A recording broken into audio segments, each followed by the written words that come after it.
मेरा नाम माही है और मेरी उम्र 22 साल है।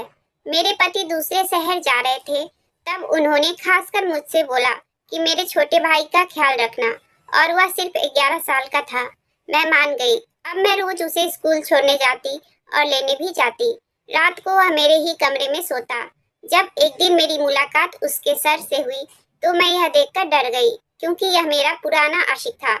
मैं घर वापस तो आ गई, लेकिन यह बात मेरे देवर को पता चल गई और वह मुझे बार बार ब्लैकमेल करता कि वह भाई को बता देगा अगर मैंने उसकी एक शर्त पूरी नहीं की तो। मैं समझी कि वह मुझसे पैसे मांगेगा या कोई चीज, लेकिन मेरी जान निकल गई जब उसने मुझसे कहा। मेरी शादी को अभी तीसरा महीना था। जिंदगी बहुत ज्यादा हंसी खुशी गुजर रही थी। मेरे घर में हम सिर्फ 3 ही लोग थे, मैं, मेरा पति और मेरा देवर। एक दिन मेरे पति को जॉब के सिलसिले से बाहर दूसरे शहर जाना पड़ा और वह मुझसे कहकर गए कि मेरे भाई का ख्याल रखना। और मैंने अपनी मोहब्बत का इम्तिहान दिया और मैं अपने देवर का बहुत ख्याल रखती थी, क्योंकि वह बच्चा था और मुझे शुरू में बच्चों से बहुत ज्यादा मोहब्बत थी। मैं उसे खुद स्कूल छोड़कर आती और फिर छुट्टी के वक्त खुद ही उसे लेकर आती। स्कूल मेरे घर से ज्यादा दूर नहीं था। मुझे आने और जाने में बस 10 मिनट ही लगते थे। लेकिन मैं इस बात से हैरान थी कि यह बड़ा हो रहा है, लेकिन मेरे पति को न जाने क्या परेशानी थी। वह यह बात समझते ही नहीं थे कि उनके भाई को अब बड़ा हो जाना चाहिए और खुद अपना ख्याल रखना चाहिए। लेकिन यह बात समझते ही नहीं थे कि मेरा भाई बड़ा हो गया है, उसे खुद अपना ख्याल रखना चाहिए। कभी कभी तो मुझे ऐसा लगता था कि उन्हें किसी से कोई खतरा है, तभी भाई को ऐसे छुपा कर रखते हैं। लेकिन मैंने इस बात पर कोई ज्यादा बहस नहीं की और फिर अपने पति का ख्याल रखते हुए मैंने भी अपने देवर का ख्याल ऐसे ही रखना शुरू कर दिया, जैसे मेरे पति रखते हैं, बिल्कुल छोटे बच्चों की तरह। मैं जब एक दिन उसे स्कूल छोड़ने गई, तो कोई सम्राट सा इंसान अंदर स्कूल में आ रहा था। उसे देखकर तो मेरे पैरों तले जमीन निकल गई, क्योंकि वह कोई और नहीं बल्कि मेरा पुराना आशिक था। लेकिन ऐसा कैसे हो सकता है? यह जिंदा सही सलामत मेरे सामने कैसे खड़ा है? मैं तो बहुत ज्यादा दंग रह गई थी। यह सब कैसे हो गया? मैंने तो कभी सोचा ही नहीं था कि मेरी और उसकी मुलाकात यहाँ यूं ऐसे बीच रास्ते में हो जाएगी। जिंदगी के ऐसे मोड़ पर वह मेरे सामने ऐसे कैसे आ सकता है? वह मुझे इस तरह से कैसे मिल सकता है? नहीं नहीं, ऐसा नहीं हो सकता, बिल्कुल भी नहीं हो सकता है। वह तो एक हादसे में इस दुनिया से। मुझे इससे आगे कुछ सोचा ही नहीं गया और मैं अपने देवर को लेकर घर आ गई। जब मैं घर आई तो मेरे पसीने छूट रहे थे। रौनक मेरे पास आया और आकर पूछने लगा कि भाभी, आपको क्या हुआ है? जब वह मुझसे पूछ रहा था तो उसके चेहरे पर हल्की सी मुस्कुराहट थी। मैंने जल्दी से अपना चेहरा नीचे कर लिया ताकि उसे मेरा राज पता नहीं चल पाए। वह अभी तक मेरे पास ही खड़ा था। उसने मुझे पानी दिया। मैंने उसके हाथ से पानी का ग्लास ले लिया, लेकिन जैसे ही मेरी नजर उसके चेहरे पर पड़ी तो मेरे हाथ से पानी का ग्लास दूर जाकर गिरा, क्योंकि रौनक के देखने का अंदाज बिल्कुल भी ऐसा नहीं था कि मैं यह समझूं कि वह कोई 11 साल का लड़का है। वह बहुत ही ज्यादा प्यासी नजरों से मुझे देख रहा था। मैं इतनी ज्यादा बेचैन हो गई थी कि मैंने उसका हाथ पकड़कर उसे कमरे से बाहर निकाल दिया और अपने कमरे की कुंडी लगा दी। और जब मैं बेड पर बैठी हुई थी तो मेरे जिस्म कांपने का एहसास दिलाया कि मैं बहुत बुरी तरह से कांप रही हूँ। मेरे लिए यह बात बर्दाश्त से बाहर थी कि एक 11 साल के लड़के से इस कदर डर गई हूँ। लेकिन मैं क्यों डर रही हूँ? मैंने कोई जुर्म नहीं किया है। मैंने इस तरह से अपने दिल से खुद ही सोचा और फिर खुद ही अपने दिमाग से निकाल कर फेंक दिया। फिर यह सोच मुझे परेशान करने लगी कि आखिर क्यों मैं उससे इतना घबरा रही हूँ। मैंने अपने दिल को थोड़ी तसल्ली दी और फिर मैं कमरे से बाहर निकल गई। रौनक भी घर से बाहर निकल चुका था। मैंने हिम्मत की और मैं घर के कामों में लग गई। जब 2 ही लोग हो तो क्या ही काम होगा, बिल्कुल थोड़ा सा। मैंने अपने अतीत की इस बात को याद की और सोचा कि मेरे पापा कहते थे कि जिस घर में सिर्फ 2 लड़के हो उस घर में अपनी बेटी की शादी कभी मत करो। लेकिन मेरी मम्मी ने एक नहीं मानी थी और मेरी शादी यहाँ पर कर दी थी। अब मुझे अपने पापा की यह बातें बहुत ज्यादा याद आती थी कि काश पापा की इस बात को उस वक्त किसी ने समझ लिया होता तो आज हालात बिल्कुल अलग होते। मेरी शादी जब सुमित से हुई थी तो वह मेरा बहुत ज्यादा ख्याल रखते थे और अब तक रखते आए थे। लेकिन जैसे जैसे वक्त गुजरता गया, घर के हालात को देखते हुए उन्हें ज्यादा मेहनत करनी पड़ती थी। इसकी वजह से वह पहली वाली नौकरी छोड़ चुके थे और अब उन्होंने दूसरी नौकरी ज्वाइन कर ली थी। उन्हें नौकरी ज्वाइन करे कुछ ही दिन हुए थे और उन्हें शहर से बाहर जाना पड़ा। लेकिन वह जब शुरू में शहर से बाहर जाते तो जल्दी ही वापस आ जाते थे। लेकिन इस बार उन्हें कुछ ज्यादा दिनों के लिए जाना था, इसलिए मुझे कुछ डर सा लगा। पहले तो मैंने उनसे यही कहा था कि जाने की कोई जरूरत नहीं है, लेकिन उन्होंने मुझसे कहा कि जाना तो जरूरी है, क्योंकि यह मेरी पक्की नौकरी तो नहीं है जिसके लिए मैं उन्हें मना भी कर सकूं। इसलिए मुझे हर हाल में जाना पड़ेगा। मैं क्या कर सकती थी? अब तो मम्मी भी इस दुनिया में नहीं थी जो उनको अपने पास बुला लूं। भाभी और बहनें सब अपने अपने घरों में बिजी थी। अब मैं किसको अपने पास बुलाती, इसलिए मैं चुप करके अपने पति का इंतजार करने लगी। लेकिन मुझे क्या पता था कि वह कुछ दिन शहर से बाहर रहेंगे तो मेरी जिंदगी इतनी ज्यादा मुश्किल हो जाएगी। एक दिन मैं अपने देवर को स्कूल छोड़ने गई तो वह वहीं पर खड़ा था और मुझे देखते रह गया। यह बात मेरे देवर ने नोटिस कर ली थी।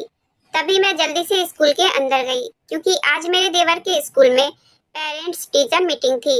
अब बेचारी मेरी सास तो थी नहीं, इसलिए मैं उसकी माँ की सूरत में उसके स्कूल वालों से मिलने के लिए चली गई। जैसे ही मैं मीटिंग रूम के अंदर गई, वह मेरे बिल्कुल सामने बैठा हुआ था। उसकी नजर मुझ पर पड़ी तो वह जल्दी से खड़ा हो गया। उसके चेहरे की मुस्कुराहट तो वही थी जो कुछ साल पहले थी। सब कुछ ऐसा ही था, वह बिल्कुल भी तो नहीं बदला था, सिवाय इसके कि अब उसके चेहरे पर थोड़ी उदासी छाई हुई थी। वह बचपन अब नहीं था। मैंने जल्दी से चेहरा नीचे कर लिया, लेकिन शायद देर हो चुकी थी। वह पता नहीं कितनी देर तक मुझे ऐसे ही देखते रहा। तभी रौनक ने उसे सर कहकर उसका ध्यान मेरी तरफ से हटाया। उसने बोला, सर, यह मेरी भाभी है। उसने मेरा इंट्रो करवाया। वह थोड़ा होश में आया और बहुत इज्जत के साथ मुझसे बात करने लगा। मैं बहुत ज्यादा कंफ्यूज थी। पता नहीं क्यों मैं फिर से अपने अतीत में जा चुकी थी। अब मैंने उसकी नजरों से पता नहीं क्या से क्या समझ लिया था। मैंने उससे बस थोड़ी बहुत बातें की और फिर रौनक से कहा कि अब घर चलो, घर में काफी काम है। लेकिन पता नहीं कब उसके सर ने हमारे लिए खाने पीने का सामान मंगा लिया। रौनक खाता जा रहा था और कहता जा रहा था, वाह भाभी, आप मेरे साथ रोज आया करो। सर ने तो आज बहुत मौजें करवा दी है। मैंने हिम्मत करते हुए सिर्फ 2 निवाले लिए और फिर उठकर बाहर गई। रौनक काफी देर बाद बाहर आया। उससे पहले उसका वही सर मेरे पीछे आ गया था। मैं तो खुद को पहले से बचाती हुई जा रही थी। मैंने जल्दी से ऑटो में बैठकर रौनक को इशारा किया। वह दोस्तों के साथ खड़ा था। हम लोग घर वापस आ गए। घबराहट की वजह से मुझे सांस लेने में बहुत ज्यादा परेशानी हो रही थी। रौनक कहने लगा, अच्छा तो भाभी, क्या चक्कर था इस बात का? मैंने उससे कहा, क्या बात है रौनक, किस बारे में बात कर रहे हो? उसने कहा, अरे मैं तो अपने राघव सर के बारे में बात कर रहा था। वो कितने अच्छे हैं ना, आप जानती हैं उन्हें पहले से? मैंने कहा, नहीं, मैं तो नहीं जानती हूँ उनको। मेरा तो उनसे दूर दूर तक कोई ताल्लुक नहीं है। अच्छा भाभी, रिलैक्स करो, इतना ज्यादा घबरा रही है। मैंने कहा, मैं तुम्हारे भाई की वजह से परेशान हूँ। वह पता नहीं कब वापस आएंगे। मैंने बहुत फिक्र से कहा और हाथ में पड़े ग्लास की थरथराहट की वजह से वह महसूस हो रहा था। बात करने के बाद वह मुझ पर ताने कसते हुए हंसा और कहने लगा, भाई यहाँ नहीं है तो क्या हुआ, राघव सर तो है ना। उसने ऐसा इसलिए कहा ताकि मैं यह समझ सकूं कि वह हर बात जान चुका है। मैं इतनी ज्यादा डर गई थी कि मैंने उसके आगे हाथ जोड़ दिए कि भगवान के लिए किसी को भी मत बताना। वह कहने लगा कि यह तो मुझ पर है ना कि मैं इस राज को कब तक अपने दिमाग में रख सकता हूँ। लेकिन भाभी, आपको देखकर लगता नहीं है कि आप इस कदर। मैं तो आपको बहुत सीधी सादी समझता था और आप लगती भी कुछ ऐसी ही थी। लेकिन आपने कैसे कैसे गुल अपने जमाने में खिलाए हुए हैं। अब देखिए कैसे कैसे पर्दे उठ रहे हैं और कैसे कैसे भेद खुल रहे हैं। लेकिन कोई बात नहीं, अगर आप मेरा एक काम कर देंगी तो मैं यह राज किसी को भी नहीं बताऊंगा। लेकिन इसके लिए आपको मेरी एक शर्त पूरी करनी पड़ेगी। मैं इतनी ज़्यादा डर गई थी और इतनी बड़ी मुसीबत में फंस गई थी कि मैं उसकी सारी शर्त पूरी करने के लिए हामी भर दी। मैंने उससे कहा कि मुझे हर शर्त मंजूर है, क्योंकि मेरे दिमाग में तो यही था कि वह मुझसे पैसे मांगेगा या कोई कीमती चीज़। मैंने कहा कि रौनक, तुम्हें जो कुछ चाहिए मुझे बताओ, मैं तुम्हें दे दूंगी। मेरे इन जुड़े हुए हाथों की तरफ देखो। भगवान के लिए किसी को कुछ नहीं बताना। जी, मैं किसी को नहीं बताऊंगा, लेकिन इस शर्त को पूरा होने के बाद, और यह शर्त मैं आपको 2 दिन बाद ही बताऊंगा। मैंने कहा, आज ही बता दो। क्योंकि मैं नहीं चाहती हूँ कि इस काम में और ज़्यादा देर हो। अरे भाभी, आज मुझे बहुत पढ़ाई करनी है, इसलिए मैं आपको 2 दिन बाद जरूर बता दूंगा या फिर कल। आप इतनी बेचैन ना हो। ये कहकर वह अपने कमरे में चला गया और मुझे पूरी रात के लिए टेंशन में छोड़ गया। खैर, मैंने हिम्मत की और अपने काम किए। फिर थोड़ी देर बाद सुमित की कॉल आ गई और मेरा जिस्म बुरी तरीके से कांपने लगा। मुझे लगा कि शायद रौनक ने उसे सब कुछ बता दिया है। बहुत देर रिंग होने के बाद मैंने उसकी कॉल नहीं उठाई और वह बोल बोल कर खुद ही बंद हो गया। थोड़ी देर बाद रौनक अपने कमरे से वापस आया। मैं उसका इंतजार ही कर रही थी कि तभी वह मुझसे कहने लगा कि भाभी, शर्त तो मैं आपको 2 दिन बाद ही बताऊंगा और आज मैं खाना नहीं खाऊंगा क्योंकि मुझे भूख नहीं है, इसलिए आप जाकर अपने कमरे में सो जाइए। भाई कल या परसों आ जाएंगे। वह इस तरह एक्सप्रेशन में कह रहा था कि मैं उसकी उम्र और उसके स्वभाव का अंदाजा करने लगी। मैं अपने कमरे में चली गई और रात भर टेंशन में ही रही। ना मैं ढंग से खा सकी और ना ही पी सकी। ना जाने मुझे ऐसा क्यों लगा कि साथ वाले कमरे में कोई बात कर रहा है। हमारे घर में सारे कमरे ऐसे ही थे, बराबर बराबर। मुझे आवाज पहले से और ज्यादा आने लगी तो मैंने अपने कमरे की दीवार पर कान लगाकर बातें सुनने की कोशिश की तो मेरे पैरों तले से जमीन ही निकल गई, क्योंकि साथ वाले कमरे में एक औरत की आवाज आ रही थी। यह सिलसिला काफी देर तक चलता रहा तो मेरा दिल कर रहा था कि अभी जाकर इसका हाथ पकड़कर इसके मुंह पर इतने थप्पड़ मारूं कि वह गिर ना सके। लेकिन फिर अगले ही पल मुझे यह सोच परेशान करने लगी कि रौनक बहुत ज्यादा तेज है। यह ना हो कि मेरे जाने पर वह इस औरत को इधर उधर छुपा दे और फिर अपने किए को माने ही ना, कहे कि मैंने तो कुछ किया ही नहीं। इसलिए मैंने 1-2 दिन इंतजार करने का सोचा कि मैंने इसे अगर दोबारा इस हालत में देखा तो फिर मैं इसे कभी भी माफ नहीं करूंगी। खैर, बहुत ही मुश्किलों से यह रात गुजरी। कल रौनक की छुट्टी थी, इसलिए उसको स्कूल नहीं जाना था। उसकी स्कूल की छुट्टी थी, इसलिए मैं बेफिक्र होकर सोई रही। लेकिन जैसे मुझे याद आया तो मैं जल्दी से उठी और जाकर रौनक को जगाया। वह एकदम हड़बड़ाकर उठा और कहने लगा कि भाभी, कम से कम छुट्टी वाले दिन तो मुझे आराम से सोने दिया करो। मैंने कहा कि मैं गरम गरम नाश्ता बनाने जा रही हूँ, तुम भी खा लो। वह मेरे चेहरे की तरफ देखने लगा, फिर मुझसे बिना कुछ कहे ही मेरे पीछे पीछे किचन में आ गया। वहाँ कुर्सी पर बैठा और साथ ही जम्हाई पर जम्हाई लेने लगा। मैंने कहा, क्या बात है, रात भर सोए नहीं हो? मैंने तो एक नॉर्मल सी बात की थी, लेकिन वह मेरी बात का गलत मतलब निकाल लिया और कहने लगा कि भाभी, रात को जागना तो आपका काम है, किसी की यादों में। मैं भला मासूम सा बच्चा क्या करूंगा रात को जागकर। मैं इस बात पर बहुत ज्यादा शर्मिंदा हो गई और फिर और कोई बात ना कर सकी। वह बहुत मजे से नाश्ता करने लगा और जब पेट भर गया तो कहने लगा कि भाभी, मेरी बात सुनो, आप यूं ही ना डर जाया करो, बहुत अच्छी हैं आप। और आप मेरी शर्त सुन लीजिए, मैं एक ही शर्त पर भाई को यह बात नहीं बताऊंगा, अगर आप मेरी यह बात मान लो तो। और इसके बाद रौनक ने मुझसे जो कुछ भी कहा वह सुनने की हिम्मत मैं कहाँ से लाई। मैंने किस तरह से यह बात सुनी और किस तरह से वह बात सही, यह तो मेरा भगवान ही जानता है। मैंने रौनक से आंसू भरी आंख से कहा कि आखिर तुम्हें शर्म क्यों नहीं आई। यह बात कहते हुए मैंने सोचा कि शायद वह अपनी बात पर शर्मिंदा हो जाए और यह समझने के काबिल हो जाए कि यह मेरी भाभी नहीं, यह तो मेरी माँ है। मैंने उसके साथ माँ जैसा ही सुलूक किया है, लेकिन कभी देवर भी भाभी माँ जैसे रिश्ते को समझ सके क्या? वह कभी भी नहीं समझते। इसलिए ही इस घटिया इंसान ने इतनी कम उम्र में इतनी घटिया बात की थी। मैंने उससे कहा, तुम्हें अंदाजा भी है कि तुम क्या कह रहे हो? उसने कहा कि हाँ, मुझे अंदाजा है कि मैं क्या कह रहा हूँ। मैं वही कह रहा हूँ जो आप सुन रही हो।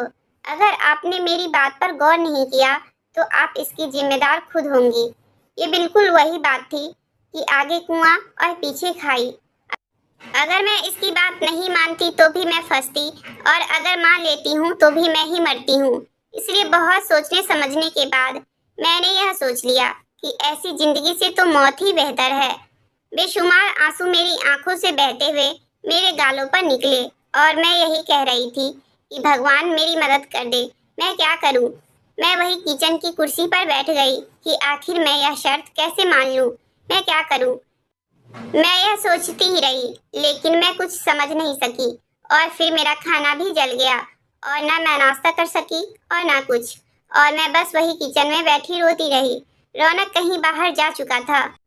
मेरे दिल से इसके लिए नफरत ही निकल रही थी कि वह इतना सा लड़का मेरे दिन रात चैन सुकून का इतना बड़ा दुश्मन बन चुका है।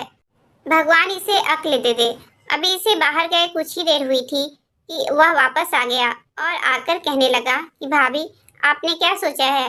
मैंने कहा, यह सब क्या कह रहे हो? किस बात का बदला तुम मुझसे ले रहे हो? भाभी जी, आखिर किस बात का बदला मुझे आपसे लेना है? आप तो मेरी माँ जैसी ही हो। और भला अपनी माँ को कौन तंग करता है? उसकी एक एक बात से शैतानियाँ झलक रही थी। मेरा दिल चाह रहा था कि मैं उसका मुंह नोच कर रख दूं, उसके गालों पर इतने थप्पड़ मारूं कि इसे होश आ जाए। फिर कहने लगा कि भाभी, आज रात को तैयार रहना, मैं आपका इंतजार करूंगा। भगवान, मुझे किस गुनाह की सजा मिल रही है? मैं तो दुआ ही कर रही थी कि भगवान दिन को और बड़ा कर दे, रात कभी ना हो, क्योंकि इस रात ने तो मेरे मुंह पर कालिक ही मल देनी थी।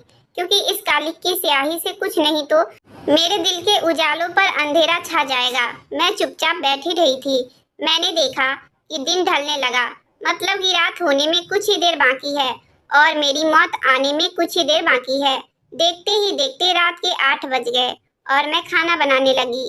और खाना बनाकर मैं नहा धोकर भगवान से प्रार्थना करने लगी। मैं अभी प्रार्थना करने खड़ी ही हुई थी कि दरवाजे पर जोर जोर से दस्तक होने लगी। मैंने दस्तक की परवाह किए बिना ही पूजा को चालू रखा। दस्तक अभी तक हो रही थी, लेकिन मैं इस पाप से बचने के लिए भगवान के सामने ही खड़ी रहना चाहती थी। और दरवाजे पर होने वाली दस्तक अब रुक चुकी थी और मैं पूजा भी कर चुकी थी। तभी मुझे बाहर वाला दरवाजा खुलने की आवाज आई। मैं तेजी से उठी और मैं अपने कमरे की कुंडी लगा दी। दरवाजे पर रौनक ही था। उसके पास डुप्लीकेट चाबी होती थी, इसलिए वह घर में आ चुका था। उसने मेरे कमरे का दरवाजा खटखटाया, लेकिन मैंने दरवाजा नहीं खोला। बस उसकी आवाज आई थी, भाभी, आप अपने लिए खुद मुसीबत इकट्ठा कर रही हैं। आपको अपना खुद एहसास नहीं है तो कोई आपका एहसास किस तरह से करेगा? वह काफी देर तक दरवाजे पर खड़ा होकर बोल बोल कर चला गया। लेकिन मैंने भी सोच लिया था कि आज की रात मैं भी दरवाजा नहीं खोलूंगी, फिर चाहे कुछ भी हो जाए, देख लूंगी। पूरी रात मैंने सुकून से सोकर गुजारी और फिर सुबह उठते ही मैं किचन में गई और मैंने उससे कहा कि आज से तुम खुद ही स्कूल चले जाया करो, क्योंकि मुझे बहुत सारे काम होते हैं। वह चुपचाप मेरी तरफ देख रहा था। उसने मुझसे एक शब्द भी नहीं कहा और अपना बैग उठाया और घर से बाहर निकल गया। लेकिन मैं भी कुछ ही देर बाद रास्ता बदलकर उसके पीछे ही चली गई, क्योंकि मैं भी देखना चाहती थी कि वह किन कामों में पड़ा हुआ है और उसकी जान पहचान किन लोगों के साथ है। क्योंकि उसकी जितनी उम्र थी उससे तो बहुत बड़े बड़े वह काम कर रहा था। मैं उसके पीछे पीछे चल रही थी, लेकिन उसे पता नहीं था कि मैं उसके पीछे आ रही हूँ और मैं रास्ते को बदल बदल कर चल रही थी। मैं उसके स्कूल में पहुंची तो मैंने वॉचमैन से पूछा कि रौनक स्कूल पहुंच गया? तो वह मुझसे कहने लगा कि हाँ, पहुंच गया है। मैं वापस घर की तरफ लौट गई। मैं घर की तरफ जब लौट रही थी तो राघव सर मुझे रास्ते में मिले और मुझसे कहने लगे कि तुमने मेरे साथ ऐसा आखिर क्यों किया? वह मुझसे गुस्से में था और मेरी तरफ लगातार देख रहा था। मैंने पहले तो तेज तेज कदमों से चलना शुरू कर दिया, लेकिन जब उसे लगातार अपने पीछे आते हुए देखा तो मैं एक जगह रुक गई और मैंने उससे कहा कि अगर अतीत नहीं भुलाया जाता तो उस वक्त तुम्हें गायब नहीं होना था। और अब जब मैं अपने घर में बहुत ज्यादा खुश हूँ, तुम मुझसे यह सब क्यों करवाने की कोशिश कर रहे हो?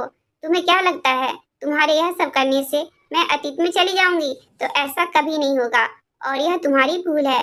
मैं उसे जल्दी से सुनाकर और तेज कदमों से चलते हुए अपने घर वापस आ गई। मैं बहुत हैरान हो गई कि दरवाजे पर लगा ताला अब दरवाजे पर नहीं था। मैं अंदर घर में गई तो मुझे यह देखकर बहुत ज्यादा खुशी हुई कि घर में सुमित खड़े थे, लेकिन वह हमेशा की तरह नहीं मुस्कुरा रहे थे और थके हुए थे। लेकिन मैं एकदम से जाकर उनके सीने से लग गई थी। वह जल्दी मुझे एक तरफ करके कमरे में चले गए। मैं उनके इस व्यवहार से बहुत ज्यादा परेशान हो गई थी। यह अचानक क्या हो रहा है और क्यों हो रहा है? एकदम से मेरे दिमाग में आया कि रौनक ने शायद इन्हें कुछ गलत ना बता दिया हो। वह वॉशरूम से नहाकर जब बाहर निकले तो मैंने उनसे कहा कि मैं नाश्ता बना चुकी हूँ, आ जाओ कर लो। तो उन्होंने जवाब दिया कि मैं नाश्ता करके आया हूँ। मैंने पूछा कि सुमित क्या हुआ है? तो वह मुझसे कहने लगे कि नहीं, अभी कुछ हुआ तो नहीं है, लेकिन बहुत जल्द बहुत कुछ होने वाला है, तुम जाओ मौज करो। मैं रोने लगी और यह सोचने लगी कि भगवान किसी भी तरह मेरे अतीत से मेरा पीछा छुड़ा दे। मैं नहीं जानती थी कि मेरे कौन कौन से पाप इतने ज्यादा हैं जिसकी वजह से मुझे ऐसी सजा मिल रही है। रौनक के आने पर सुमित का मूड ठीक था और वह उससे हंस हंस कर बातें कर रहे थे। मेरे दिल में रौनक के लिए बहुत ज्यादा नफरत आ चुकी थी। यह लड़का मेरे लिए बहुत बड़ा बवाल बन चुका था। सुमित ने मुझसे कहा कि अब मैं आ गया हूँ, तुम कुछ दिनों के लिए अच्छा रहेगा कि अपने मम्मी के यहाँ होकर आ जाओ। लेकिन मैं क्यों जाऊँ, अभी तो आप घर वापस आए ही हैं, मुझे कहीं नहीं जाना है। लेकिन भगवान को कुछ और ही मंजूर था कि तभी शाम को मेरे घर से कॉल आ गई थी कि मेरे बड़े भैया की तबीयत बहुत ज्यादा खराब है, इसलिए मुझे जल्दी से वहाँ जाना होगा। सुमित मुझे मम्मी के घर के बाहर उतार कर वापस आ गए। लेकिन मैं जैसे ही घर में गई तो सामने बैठे इंसान के ऊपर जब मेरी नजर पड़ी तो मेरी सांसें रुक गई। सामने सोफे पर ही राघव बैठा हुआ था। उसने मुझे नहीं देखा था, इसलिए मैं जल्दी से दौड़ती हुई भैया के कमरे में आ गई, जहाँ पर भैया बिल्कुल ठीक बैठे हुए मुस्कुरा रहे थे। यह क्या भैया, जब आप बिल्कुल ठीक हैं तो आपने ऐसा मजाक करके मुझे यहाँ क्यों बुलाया? तभी भाभी कहने लगी, अरे यहाँ आओ तो सही, यह जो बाहर आदमी बैठा हुआ है ना, यह मेरी बहन के रिश्ते के लिए आया है। मैंने इसे यहीं पर ही बुला लिया ताकि तुम्हारे भाई इससे खुलकर मिले और साथ ही एक दूसरे से बातें कर ले, क्योंकि इसके माता पिता नहीं है और इसे जो कुछ करना है खुद ही करना है। भाभी बहुत ही ज्यादा खुश होकर बता रही थी। मैं उनकी तरफ देख रही थी। अगर आपको इससे रिश्ता करना है तो मुझे झूठ बोलकर यहाँ पर बुलाने का क्या मकसद बनता है? मैं उस समय भैया से नाराज हो चुकी थी, इसलिए कोई बात भी नहीं कर रही थी। वह मुझे मनाने की लगातार कोशिश कर रहे थे, लेकिन मैं एक तरफ मुंह बनाकर बैठ गई। कुछ देर बाद ही भाई ने हम सब से कहा कि खाना लगाओ। मैंने ना चाहते हुए भी खाना लगाया और इस पर मुसीबत की मुझे यह खाना वहाँ उसके साथ बैठकर खाना भी पड़ा। राघव की नजरें लगातार मुझे ही देख रही थी। मैं बहुत ज्यादा परेशान हुई। अभी हम खाना ही खा रहे थे कि रौनक और सुमित वह दोनों भी वहाँ आ गए। अरे वाह, यहाँ तो बड़ी पार्टी हो रही है, वह भी हमारे बिना ही। सुमित ने आते ही जलेबी उठाई और उसे खाते हुए ऊंची आवाज में कहा। जब वह दोनों आए थे तब राघव वॉशरूम में चले गए थे, लेकिन सुमित उसको देख चुका था और लगातार इंतजार में था। लेकिन राघव जा चुका था, उसे कुछ जरूरी काम था। सुमित और रौनक को भी भाई ने ही बुलाया था। वह आज सबको सरप्राइज दे रहे थे। मेरी तो जान पर ही बनी हुई थी। सुमित और रौनक जा चुके थे और सुमित मुझसे कहकर गए थे कि मैं अभी कुछ दिन और यहीं पर रहूं। मैं अगले कुछ दिनों तक यहीं पर रही और भाभी के साथ जाकर शॉपिंग करती रही। भाभी की हर बात राघव से शुरू होती और राघव पर ही खत्म होती थी, क्योंकि वह बहुत ज्यादा खुश थी और साथ में वह तारीफें भी करती रहती थी। एक दिन हम शॉपिंग कर रहे थे तो भाभी को याद आया कि हम साड़ी की मैचिंग चूड़ियां तो उस दुकान पर ही छोड़ आए हैं। मेरे पास बहुत ज्यादा सामान था, इसलिए मैं वहीं पर एक साइड में सारा सामान लेकर बैठ गई और भाभी से कहा कि वह जाए और चूड़ियां लेकर आए। भाभी चली गई और मैं वहीं पर ही एक तरफ होकर बैठ गई। अभी मुझे अपने पास किसी के होने का एहसास हुआ तो मैंने पीछे मुड़कर देखा तो वह राघव ही था। मैंने कहा कि तुम लगातार मेरा पीछा कर रहे हो, क्या चाहते हो तुम? तो वह कहने लगा कि मैं तुम्हारे पीछे क्यों आऊंगा? तुमने क्यों अपने आप को ऐसे डर में बंद कर लिया है कि जहां तुम्हारे आसपास सिर्फ परेशानियां ही है? वह मुझे बहुत हैरत से सवाल पूछ रहा था। ना जाने कब से रुके हुए आंसू मेरे उसके यह पूछने पर छलक पड़े। वह आगे बढ़ा और मुझे अपना रुमाल दिया। मुझे पता नहीं कि मैंने किस अंदाज में अपने आंसू साफ किए। कुछ ही देर में भाभी भी आ गई। मुझे नहीं पता उन्होंने देखा कि नहीं, लेकिन उन्होंने मुझसे कोई सवाल नहीं की, बस मेरी तरफ देखती रही। मेरी सूजी हुई आंखें उन्हें बहुत कुछ बता रही थी। भाभी ने मुझसे पूछा क्या हुआ? मैंने बहुत शांति से जवाब दिया कि मम्मी पापा बहुत ज्यादा याद आ रहे हैं। उन्होंने मुझे गले से लगाया और अपने साथ लेकर चल पड़ी। जब हम लोग घर पहुंचे तो भाई की बहुत ऊंची आवाज में बात करने की आवाज आ रही थी, जैसे कि वह किसी से लड़ाई कर रहे थे। हम लोग एकदम अंदर गए तो अंदर सुमित बैठे हुए थे और वह मेरे ही बारे में कुछ उल्टा सीधा कह रहे थे कि मैं कोई आवारा लड़की हूँ जो मॉल और रेस्टोरेंट में लड़कों से मिलती रहती हूँ। भाई से यह बात बिल्कुल बर्दाश्त नहीं हुई और वह मेरी तरफ बढ़े और पूछने लगे कि यह सब क्या है। तभी सुमित कहने लगे कि अरे यह क्या बताएगी, हमारी तो किस्मत ही खराब थी जो हमने इसे अपने घर में जगह दी। इसे अब से यही रखिए अपने घर। इसके साथ मेरा कोई रिश्ता नहीं है। तो मैंने भाई से कहा कि भाई, अभी आप इसी वक्त राघव और रौनक को बुलाइए। भाई ने एकदम कॉल करके दोनों को यहाँ बुलाया और वह कुछ ही देर में वहाँ आ गए। जैसे ही राघव घर आया तो उनकी नजर रौनक पर पड़ी। जब सुमित ने राघव को देखा तो दोनों के आंसू एकदम छलक पड़े। सुमित आगे बढ़े और राघव को गले से लगा लिया और कहने लगे, यह तो मेरा भाई है और कुछ साल पहले कहीं गायब हो गया था और अब यहाँ एकदम से यह सब क्या है। दोनों भाई अतीत में चले गए जहाँ उन्हें एकदम से सब कुछ याद आने लगा।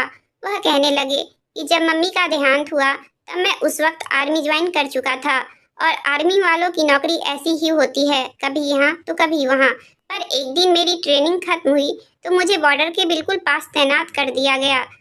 वहाँ अलर्ट का निशान तो लगा हुआ था लेकिन मुझे रात के अंधेरे में पता नहीं लग सका और मैंने बॉर्डर क्रॉस कर लिया और फिर मैं दूसरे मुल्क की कैद में जा पड़ा। फिर मैं वहाँ 7 साल रहा।